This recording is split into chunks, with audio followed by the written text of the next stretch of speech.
બે ચલવાળા એકઘાતી સમીકરણ ax by c is equal to 0 આ પ્રકારના સમીકરણ તમે 10મા ધોરણમાં ભણી ગયા છે. ચલ બે છે x અને y અને બંનેનો ઘાતાંક 1 છે એટલે બે ચલવાળા એકઘાતી સમીકરણ ax by c is equal to 0 જ્યાં a b c એવા વાસ્તવિક અચળ છે કે જેથી a અને b એક સાથે શૂન્ય ન થાય.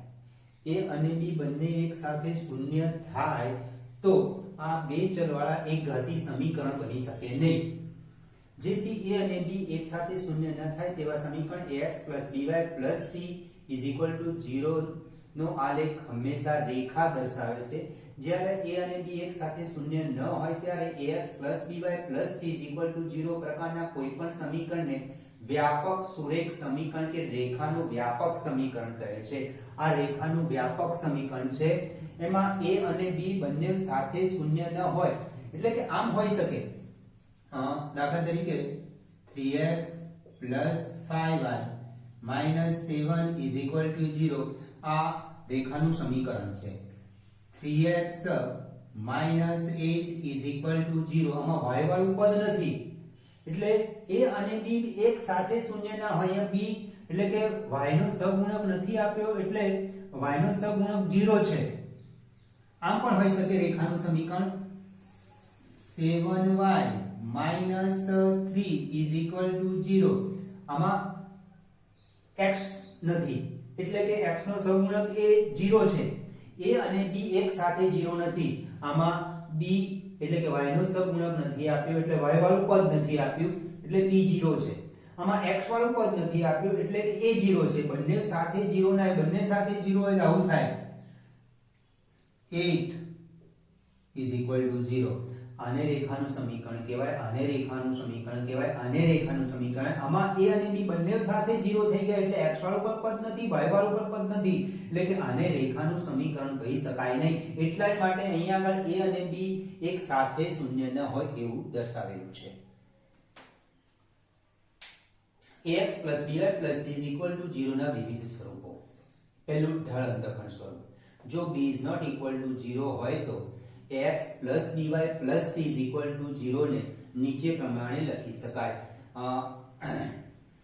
by is equal to ax અને c પેલી બાજુ લઈ ગયો તો by is equal to -ax c. પછી b ને છેદમાં લઈ ગયો તો y is equal to -a upon b into x c upon b c upon b ને y is equal to mx c સાથે સરખાવતા આ રેખાનું સમીકરણ છે. એ રેખાનો ઢાળ m છે અને રેખા y અક્ષ પર c અંતઃખંડ કાપે છે તેવી રેખાના સમીકરણ સાથે સરખાઈ ગયા અને તો m is equal to -a by b અને c એટલે y અંતઃખંડ -c upon b. ઢાળ m is equal to -a upon b અને y અંતઃખંડ c is equal to -c upon b. સમીકરણ 1 રેખાનું ઢાળ અંતઃખંડ સ્વરૂપનું સમીકરણ છે. રેખાનું આ જે સમીકરણ છે એ રેખાનું ઢાળ અંતઃખંડ સ્વરૂપનું સમીકરણ છે. ઢાળ પણ આવે છે અને y અંતઃખંડ -c upon b. હવે એક બીજું ખાસ યાદ રાખજો કે ax by c is equal to 0 પ્રકારની રેખા જે છે એનો ઢાળ શોધવો હોય તો ઢાળ is equal to m is equal to -a by b. સીધું આપણે ઢાળ શોધવા માટે બે બિંદુની મદદથી ઢાળ શોધી શકીએ છીએ. આપણે બે બિંદુ આપ્યા હોય ઢાળ શોધી શકાય. રેખા x અક્ષની ધન દિશા સાથે ખૂણો બનાવે એનો tan થીટા લઈ લેવાનો એના મદદથી ઢાળ શોધી શકાય. આ તો રેખાનું સમીકરણ આપ્યું છે ને રેખાના સમીકરણ પરથી આપણે રેખાનો ઢાળ શોધવો છે. તો આ પ્રકારે રેખાનું સમીકરણ હોય 3x y 5y 7 is equal to 0 આનો ઢાળ શોધવો તો ઢાળ m is equal to -a by b. a એટલે x નો સહગુણક b એટલે y નો સહગુણક. આવું સીધું જ સૂત્ર રેખાનો ઢાળ એટલે કે ax by c is equal to 0 નો ઢાળ m is equal to -a by b. એ રેખાના સમીકરણ પરથી સીધો ઢાળ શોધી શકાય m is equal to -a by b. એટલે રેખાના સમીકરણને આવા y is equal to mx c સ્વરૂપમાં ન ફેરવીએ ને પણ ઢાળ શોધી શકાય છે. એટલે કે x by c no is equal to 0 નો ઢાળ થાય m is equal to -a by b. આ ખાસ યાદ રાખજો કે રેખાનું સમીકરણ આપ્યું છે એના પરથી ઢાળ શોધવો છે તો m is equal to -a by b. a એટલે x નો સહગુણક b એટલે y નો સહગુણક. આ સ્વરૂપ પરથી સીધો આ ઢાળ શોધી શકાય, જેમાં ઢાળ m = a/b અને y અંતઃખંડ = c/b. જો b = 0, અહીંયા b = 0 છે તો ફક્ત ax + c રહે અને x = c/ax + c = 0. c આ બાજુ લઈ લો, a છેદમાં લઈ લો તો x = c/a, જે શિરોલંબ રેખા છે, જેનો ઢાળ વ્યાખ્યાયિત શિરોલંબ રેખાનો ઢાળ ન મળે અને સમક્ષિતિજ રેખાનો ઢાળ 0 હોય. અને x અંતઃખંડ = c/a. રેખાનું બીજું સ્વરૂપ અંતઃખંડ સ્વરૂપ. જો a is not equal to 0, b is not equal to 0 અને c is not equal to 0 હોય તો ax + by + c = 0 ને નીચે પ્રમાણે લખી શકાય. ax + by ને પેલી બાજુ લઈ જાઉં અને c ને આ બાજુ છેદમાં લઈ દઉં તો x = -c/a + y = -c/b = 1 અથવા x/a + y/b = 1. આ સમીકરણ આપણે ભણી ગયા છે. આ રેખા અક્ષો પર અંતઃખંડ કાપતી રેખાનું સમીકરણ છે. આ રેખા x અક્ષ પર અંતઃખંડ કાપે છે અને y અક્ષ પર બી અંતઃખંડ કાપે છે. એને આની સાથે સરખાઈએ તો આ રેખાના સમીકરણ પરથી x અંતઃખંડ = -c/a અને y અંતઃખંડ = -c/b. એટલે આપણને રેખાનું સમીકરણ આપ્યું હોય આ પ્રકારે x + by + c = 0 પ્રકારનું રેખાનું સમીકરણ આપ્યું હોય, એ રેખા પરથી સીધો જ આપણે x અંતઃખંડ કે y અંતઃખંડ શોધવો હોય તો -c/a અને y અંતઃખંડ -c/b. પણ રેખાનું સમીકરણ જે આપ્યું છે એમાં દરેક અચળ પદ, કદાચ કોઈ એવું બને કે અચળ પદ આ બાજુ આપે તો અચળ પદ આ બાજુ લઈ દેવાનું, એટલે કે રેખાને ax + by + c = 0 સ્વરૂપમાં લખ્યા બાદ x અંતઃખંડ -c/a અને y અંતઃખંડ -c/b. આમાં અચળ પદ આમ હોય કે આમ હોય, રેખાના ઢાળ સાથે આ અચળ પદને કઈ લેવા દેવા નથી. આપણે તો આ રેખાનું આ સ્વરૂપનું સમીકરણ આપ્યું હોય એના પરથી સીધો ઢાળ શોધવો હોય તો ઢાળ = x નો સહગુણક ભાગ્યા y નો સહગુણક. જ્યારે આની અંદર આ અચળ પદનો ઉપયોગ થાય છે, x અંતઃખંડ અને y અંતઃખંડ શોધવા માટે અચળ પદનો ઉપયોગ થાય છે. માટે રેખામાં અચળ પદ જો આ બાજુ આપ્યું હોય, દાખલા તરીકે આ 7 આ બાજુ આપ્યું છે અને આપણે x અંતઃખંડ અને y અંતઃખંડ શોધવો છે તો અચળ પદ દરેક x વાળું પદ y વાળું પદ ને અચળ પદ એક બાજુ કરીને = 0 લગાવી ત્યારબાદ x અંતઃખંડ અને y અંતઃખંડ શોધવાનો. x અંતઃખંડ = -c/a, y અંતઃખંડ -c/b.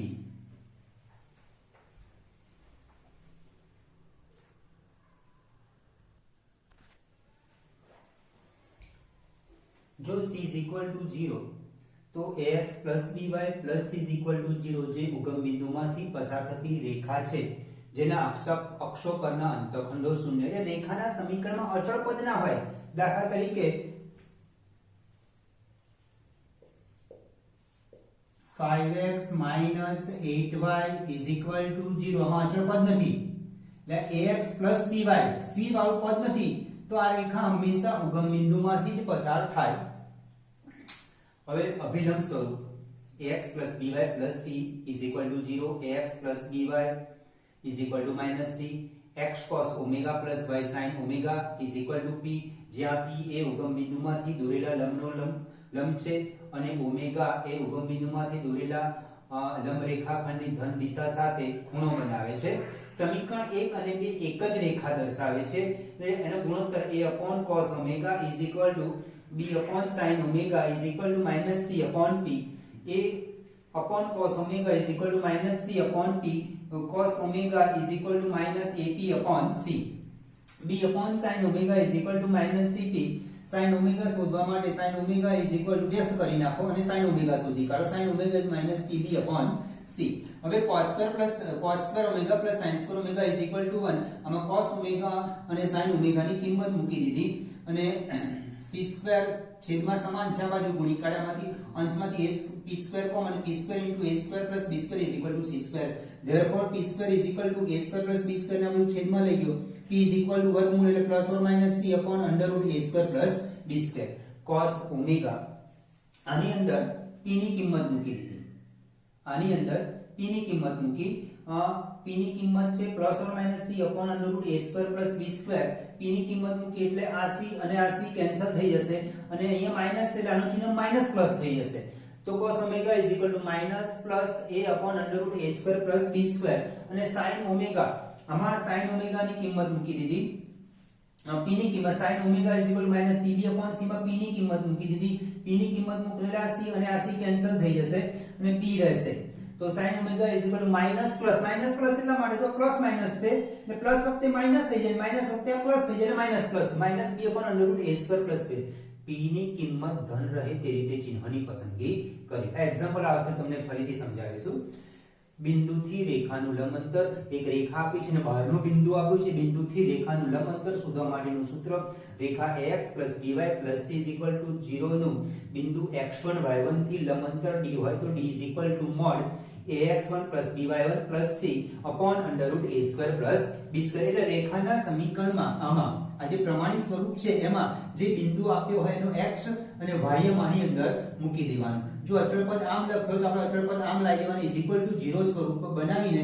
ત્યારબાદ રેખાના સમીકરણમાં જે બિંદુનો x આ x ની કિંમત મૂકી દે y આમ આપણે y ની કિંમત મૂકી under route a square plus b square થી રેખાના બહારના બિંદુથી લંબ અંતર મળી જશે બે સમાંતર રેખાઓ વચ્ચેનું લંબ અંતર ax by c1 0 તથા ax by c2 0 બે સમાંતર રેખાઓ છે આ બે સમાંતર રેખાઓ છે એવું કેવી રીતના ખબર પડે તો આનો ઢાળ શોધે રેખાના સમીકરણ પરથી ઢાળ કેવી રીતના શોધાય નોંધ ax by c 0 નો ઢાળ m a by b આનો ઢાળ a by b આવશે આનો ઢાળ પણ a by b આવશે a એટલે x નો સહગુણક b એટલે y નો સહગુણક બંનેના ઢાળ સમાન છે એટલે બંને રેખાઓ સમાંતર છે બે સમાંતર રેખા વચ્ચેનું લંબ અંતર શોધવાનું સૂત્ર t mod c1 c2 upon under root a square plus b square એટલે ખાસ આમાં એટલું ધ્યાન રાખવાનું કે બધા જ પદો x y અને અચળ પદ એક બાજુ રાખી 0 આમાં પણ અચળ x y અને અચળ પદ એક બાજુ રાખી 0 બનાવીને ત્યારબાદ આ સૂત્રનો ઉપયોગ કરો નહીં તો જવાબ અલગ પડી જશે જવાબ ખોટો આવશે અલગ નહીં જવાબ ખોટો જ આવશે mod c1 c2 upon under root a square plus b square c1 આ બાજુ રાખીને c2 આ બાજુ હશે અને તમે એ કિંમત મૂકશો એટલે ચિહ્ન પણ ફેર પડી જશે જવાબ પણ ખોટો આવશે તમારો એટલે આપણે બે સમાંતર રેખાઓ વચ્ચેનું લંબ અંતર શોધવું હોય તો એને ax by c1 0 અને ax by c2 0 સ્વરૂપમાં લાવ્યા બાદ આ સૂત્રનો ઉપયોગ કરવો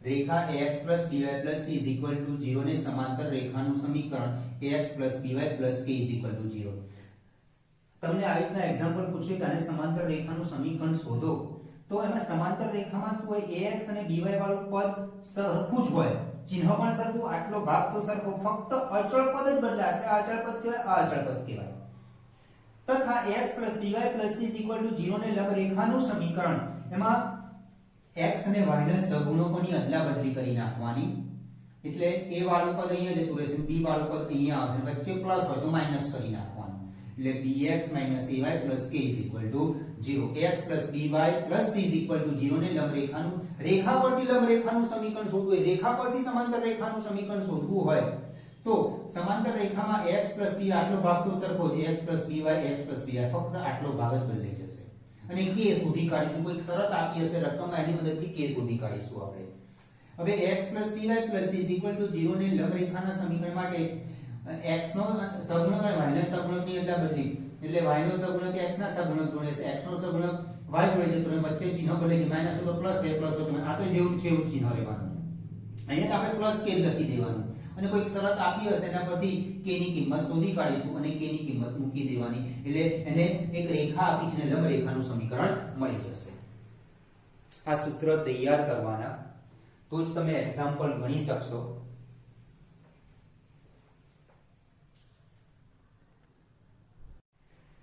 એક્સરસાઇઝ 10.3 નીચે આપેલા સમીકરણને ઢાળ અંતઃખંડ સ્વરૂપમાં દર્શાવો અને તેમનો ઢાળ અને y અંતઃખંડ શોધો y અંતઃખંડ સ્વરૂપ એટલે y mx c સ્વરૂપમાં દર્શાવવાનું રેખાના સમીકરણને ઢાળ અંતઃખંડ સ્વરૂપ એટલે કે y mx c સ્વરૂપમાં દર્શાવવાનું અને એને સમીકરણને y mx c સાથે સરખાવી m ઢાળ અને y અંતઃખંડ c શોધવાનું આમાં y mx c સ્વરૂપ સાથે સરખાવીએ તો y નો સહગુણક 1 બનાવી દેવાનો અને y નું ચિહ્ન પણ પોઝિટિવ જ લેવાનું therefore પહેલા example x 7y 0 c 7y is equal to minus x.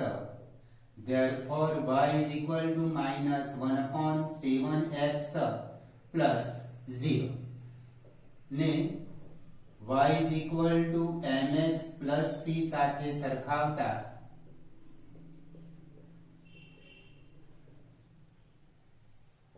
ઢાળ m is equal to minus 1 upon 7 અને y અંતખંડ c is equal to 0. આમાં x plus 7 y is equal to 0 છે, અચળ પદ છે નહીં એટલે c વાળું પદ નથી તો y is equal to mx plus c એટલે 0 લઈ લેવાનું.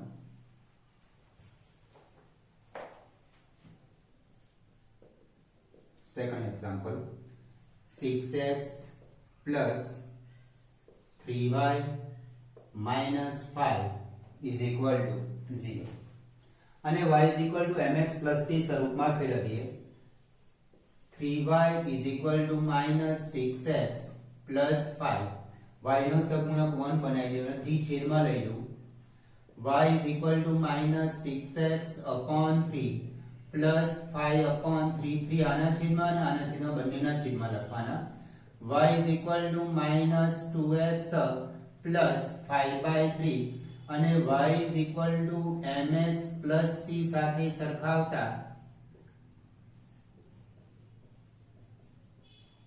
ઢાળ m is equal to minus 2 ઢાળ m is equal to minus 2 અને y અંતખંડ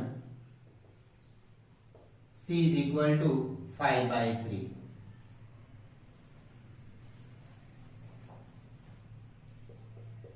ત્રીજો example y is equal to 0 અને આ રીતે લખી શકાય y is equal to 0x plus 0 x વાળું પદ નથી જ્યારે y is equal to mx plus c માં x વાળું પદ છે ને અચળ પદ છે તો x વાળા પદને મેં 0 into x લખી દીધા એટલે 0 જ કહેવાય plus 0 ને y is equal to mx plus c સાથે સરખાવતા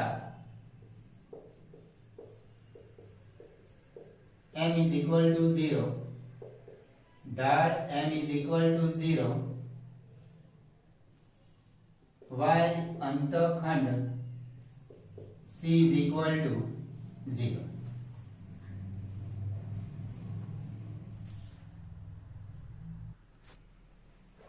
એક્ઝામ્પલ નંબર 2 નીચે આપેલા સમીકરણને અંતખંડ સ્વરૂપમાં દર્શાવો અને તેમના દ્વારા અક્ષો પર કપાતા અંતખંડ શોધો. અંતખંડ સ્વરૂપમાં દર્શાવો એટલે રેખાને આપણે x upon a plus y upon b is equal to 1 સ્વરૂપમાં દર્શાવવાનું. x અંતખંડ આ સ્વરૂપમાં દર્શાવ્યા બાદ x અંતખંડ a અને y અંતખંડ b જે આપણે અક્ષો પર કપાતા અંતખંડ શોધવાના છે તે. હવે આમાં એક ખાસ ધ્યાન રાખવાનું કે અચળ પદ આપણે પોઝિટિવ જ રાખવાનું અને અહીંયા અચળ પદ 1 બનાવવા માટે અહીંયા જે પણ સંખ્યા હશે ને આ બાજુ છેદમાં લઈ જઈશું. સાથે સાથે x અને y નો સહગુણક પણ 1 બનાવી દેવાનો. જોઈએ example 3x plus 2y is equal to 12. અચળ પદ પોઝિટિવ બની ગયું અને અહીંયા 1 લાવવા માટે આ 12 ને આ બાજુ છેદમાં લઈ જવાનો. 3x upon 12 plus 2y upon 12 is equal to 1. x upon 4 plus y upon 6 is equal to 1. અહીંયા x નો સહગુણક 1 બની ગયો, અહીંયા y નો સહગુણક 1 બની ગયો. હવે આની સાથે સરખાવતા ને x upon a plus y upon b is equal to 1 સાથે સરખાવતા આપણે એક તો અંતખંડ સ્વરૂપ મળી ગયું. અંતખંડ સ્વરૂપ મળી જાય ત્યારબાદ એને x upon a plus y upon b is equal to 1 સાથે સરખાઈએ તો x અંતખંડ a is equal to 4 y અક્ષ પરનો અંતખંડ y અંતખંડ b is equal to 6. b is equal to 6.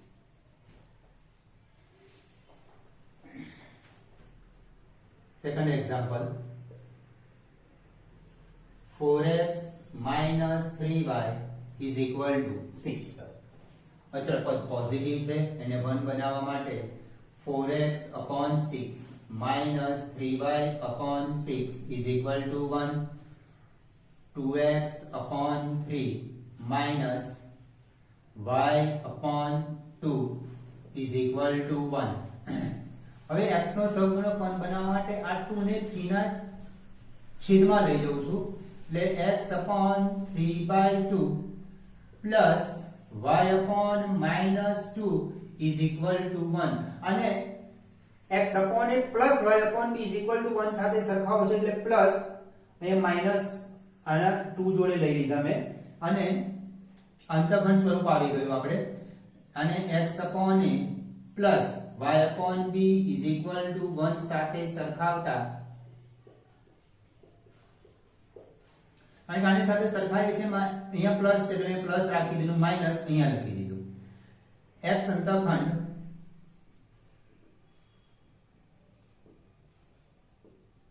a is equal to 3/2 અને y અંતઃખંડ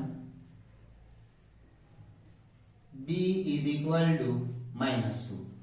અહીંયા છેદ ઉડી જતો હતો એટલે x નો સહગુણક 1 બની જતો હતો અહીંયા છેદમાં 2/3 રહે છે અહીંયા x નો સહગુણક એટલે છેદ સંપૂર્ણ ઉડતા નથી x નો સહગુણક 1 બનાવવા માટે આ 2 ને 3 ના છેદમાં લઈ જઈએ એટલે x નો સહગુણક 1 બની ગયો અહીંયા પણ x નો સહગુણક 1 બનાવવા માટે આ -2 ના y ના છેદમાં લઈ ગયા એટલે y upon -2 અહીંયા પ્લસ થઈ ગયો ત્યારબાદ એને x upon a plus y upon b is equal to 1 સાથે સરખાવ્યો એટલે આપણને x અંતઃખંડ અને y અંતઃખંડ મળી ગયા. Example number 3 3y plus 2 is equal to 0. હવે આમાં x વાળું પદ નથી તો આપણે આવું 0x plus 3y plus 2 is equal to 0. અચળ પદ હંમેશા પોઝિટિવ રાખવા માટે x અને y વાળો પદ પેલી બાજુ લઈ જઈએ તો -0x minus 3y is equal to 2.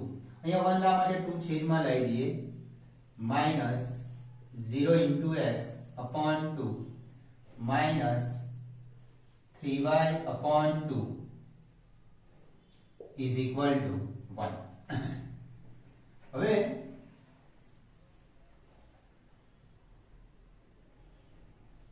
x 0x upon 2 plus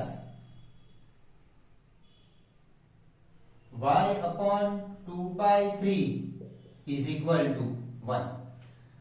હવે एक्चुअली આનો x અંતઃખંડ આવી રીતે થાય 0 into x upon 2 આ 0 છેદમાં જતો રહે એટલે 2 upon 0 એવું થયું એટલે કે x અંતઃખંડ ન મળે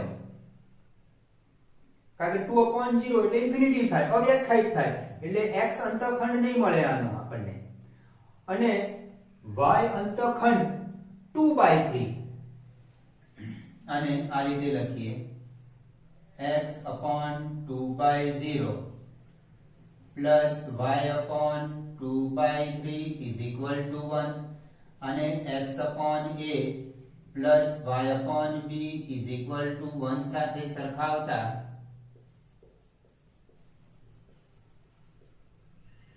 x અંતઃખંડ ન મળે અવ્યાખ્યાયિત અને y અંતઃખંડ b is equal to 2/3. અહીંયા x વાળું ટર્મ નથી એટલે મેં 0x 3y 2 is equal to 0 લખ્યા. હવે અચળ પદ પોઝિટિવ રાખવા માટે આ બંને ટર્મ પેલી બાજુ લઈ ગયો અને 2 ને આ બાજુ છેદમાં લાયા અને આ રીતે લખવું હોય તો માઈનસ આમ લખી દો પણ -2 upon 0 x upon a is equal to -2 upon 0 એટલે a અવ્યાખ્યાયિત થયો એટલે x અંતઃખંડ આપણને ન મળે y અંતઃખંડ 2/3 એ પણ માઈનસ છે ને એટલે એ માઈનસ લેવું પડશે આપણે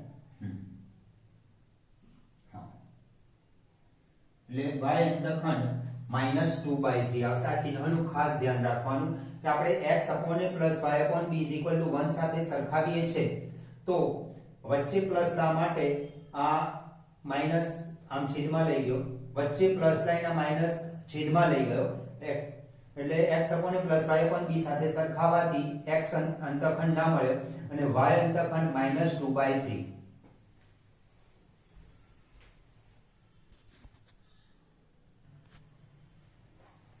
એક્ઝામ્પલ નંબર 3. નીચે આપેલા સમીકરણોને અભિલંબ સ્વરૂપમાં દર્શાવો અને ઉગમ બિંદુમાંથી દોરેલા લંબની લંબાઈ અને લંબ દ્વારા x અક્ષની ધન દિશા સાથે બનતા ખૂણાનું માપ શોધો.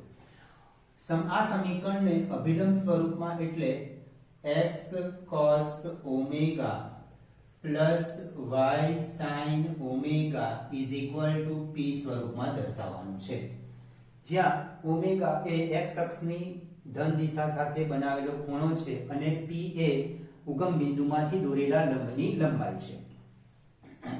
આપણે આ સમીકરણને આ સ્વરૂપમાં દર્શાવવાનું છે એટલે અભિલંબ સ્વરૂપ મળી જશે આપણને. હવે આ સ્વરૂપમાં દર્શાવવા માટે એક તો ખાસ ધ્યાન રાખવાનું કે અચળ પદને પોઝિટિવ જ રાખવાનું. અચળ પદને પોઝિટિવ રાખવા માટે આ અચળ પદથી આપણને ઉગમ બિંદુમાંથી દોરેલા લંબની લંબાઈ એટલે પોઝિટિવ જ હોય લંબાઈ, તો એટલે અચળ પદ આપણે પોઝિટિવ રાખીશું. આ બે પદને પેલી બાજુ લઈ જઈએ તો -x √3 y is equal to 8 અને ax by is equal to c સાથે સરખાવતા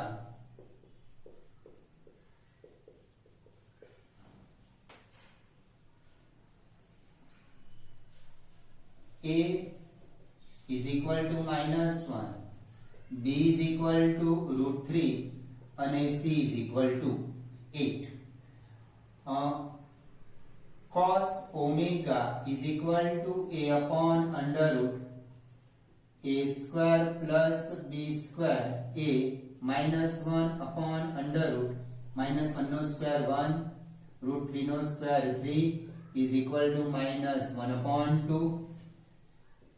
Sin omega is equal to b upon under root a square plus b square, b is equal to √3 upon under root a square એટલે 1 √3 નો square એટલે 3 is equal to √3/2. હવે cos positive છે, cos negative છે, sin positive છે એટલે બીજું ચરણ થશે.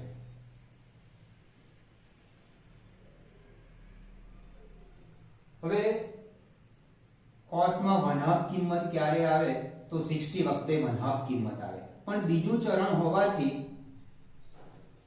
omega is equal to 180 minus 60 is equal to 120 degree.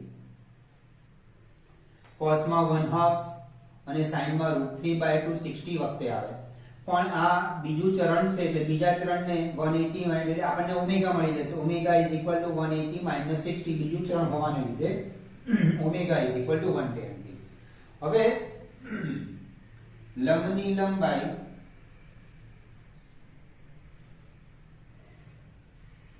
p is equal to c upon under root a square plus b square 8 upon under root a square plus b square -1 square plus √3 square is equal to 8/2 is equal to 4. હવે આપણને પ્રશ્ન એવો છે કે નીચે આપેલા સમીકરણને અભિલંબ સ્વરૂપમાં દર્શાવો, એટલે અભિલંબ સ્વરૂપ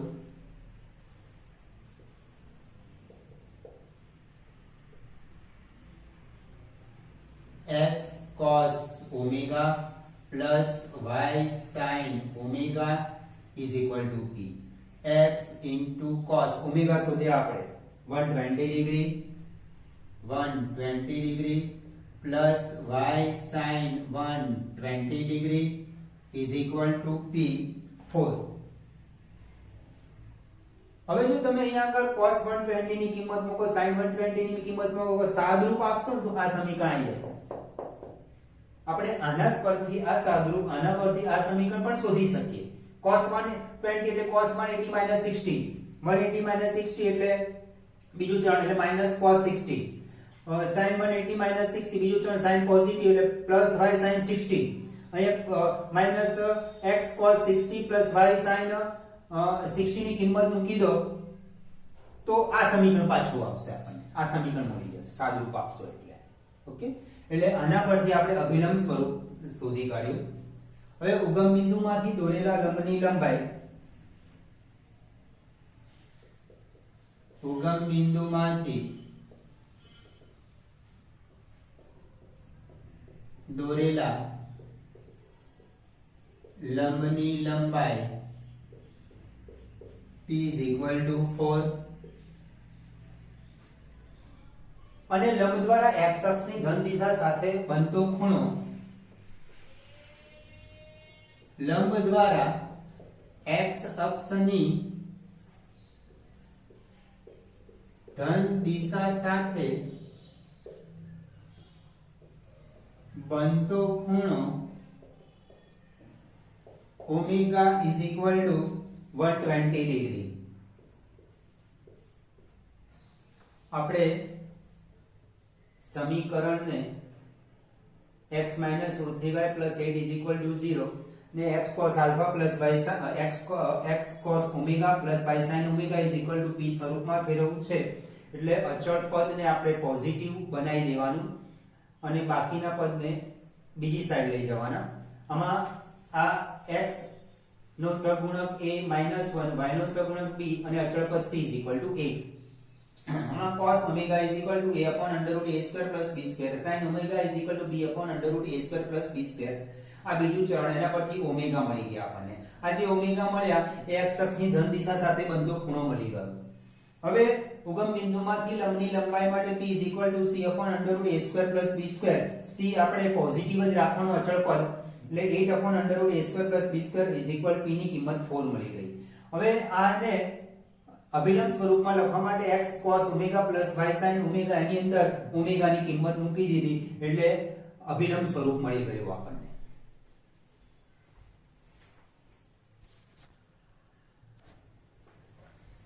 એક્ઝામ્પલ નંબર 2. અને અચળ પદ પોઝિટિવ રાખવા માટે y is equal to 2 અને આ રીતે લખી શકાય, x વાળી ટર્મ નથી એટલે 0x plus y is equal to 2 અને ax plus by is equal to c સાથે સરખાવતા a is equal to 0, b is equal to 1, c is equal to 2. હવે cos omega is equal to a upon under root a square plus b square, a એટલે 0 છે. sin omega is equal to b upon under root a square plus b square, 1 upon under root 0 plus 1 is equal to 1. cos 0 sin 1, therefore omega is equal to 90 degree. હવે ઉગમ બિંદુમાંથી દોરેલા લંબની લંબાઈ, હવે પહેલા તો ઉગમ બિંદુમાંથી દોરેલા લંબની લંબાઈ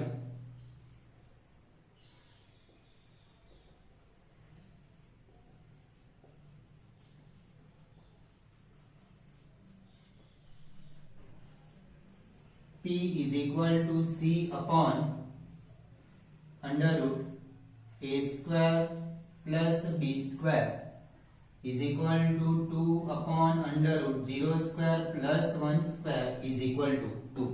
હવે આ સમીકરણને અભિલંબ સ્વરૂપમાં દર્શાવીએ તો અભિલંબ સ્વરૂપ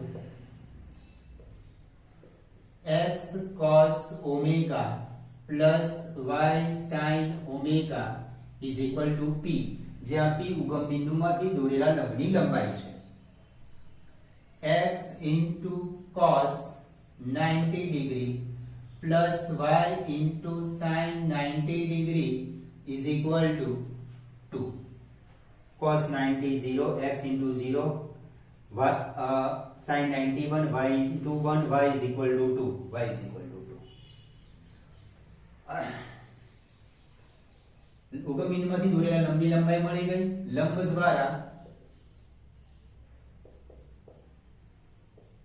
x અક્ષની ધન દિશા સાથે બનતો ખૂણો omega is equal to 90 degree.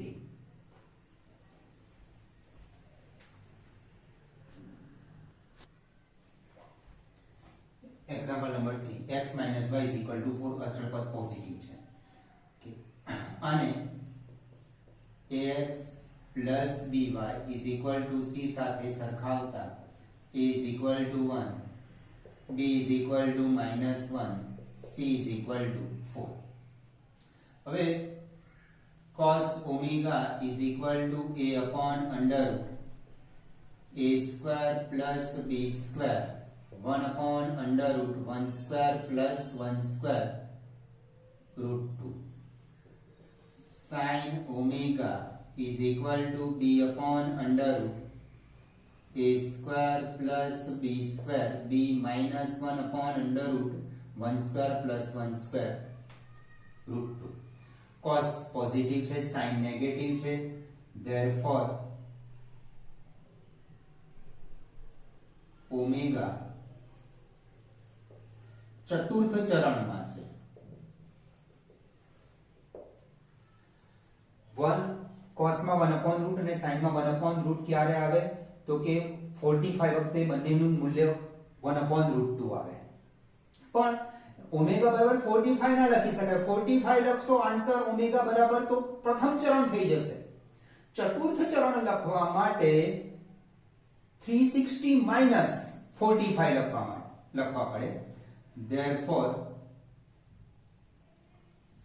omega is equal to 360 degree minus 45 is equal to 315 degree. cos positive, sin negative ચતુર્થ ચરણમાં. cos માં 1 upon root 2 અને sin માં 1 upon root 2 45 વખતે આવે. 45 લક્ષ એકલો ઓમેગા બરાબર only 45 લખશો તમે તો એ પ્રથમ ચરણ થઈ જશે. જ્યારે ઓમેગા કયા ચરણમાં આવે છે? p of omega ચતુર્થ ચરણમાં આવે છે. તો ચતુર્થ ચરણને આપણે 360 minus 45 બરાબર 315 અંશ.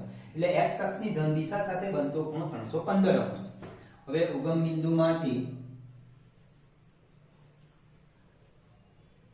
બિંદુમાંથી દોરેલા લંબની લંબાઈ is equal to c upon under root a square plus b square c 4 upon under root 2 is equal to 2 root 2. અભિલંબ સ્વરૂપ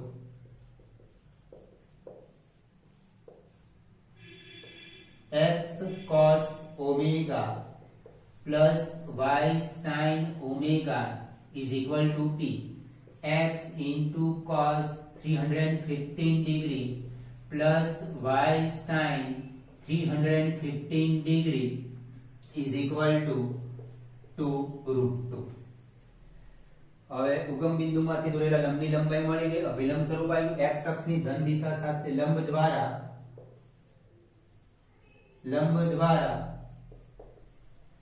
x અક્ષની ધન દિશા સાથે બનતો ખૂણો omega is equal to 315 degree.